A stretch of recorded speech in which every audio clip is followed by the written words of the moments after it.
Mheshimiwa Waziri wa mambo ya ndani, natambua huko hapa. Baada ya hapa, fuatilia utaratibu mzuri, fanya utaratibu mzuri, ziandikie upya taasisi za kidini, miko yao, masharti yao ya uandikishaji yanafikia wapi, na vile ambazo zilikuwa na shida wape uangalizi wa miezi 6. Natambua ilikuwepo hii moja ya ufufuo na uzima, ifungulie, wape masharti ya uangalizi ndani ya miezi 6.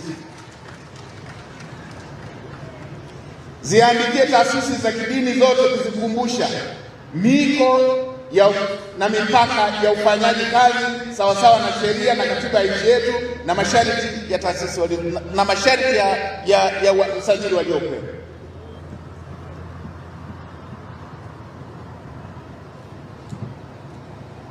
Na nendeni mkayaangalie huku ya masharti.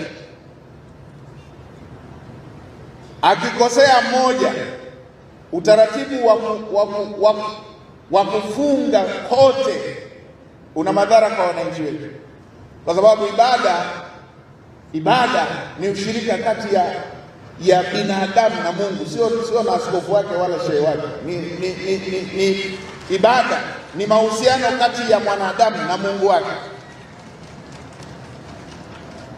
Ndeni mkakiangalia vizuri hicho kipengele, ili akikosea shehe usiadhibiwe msikiti, na akikosea askofu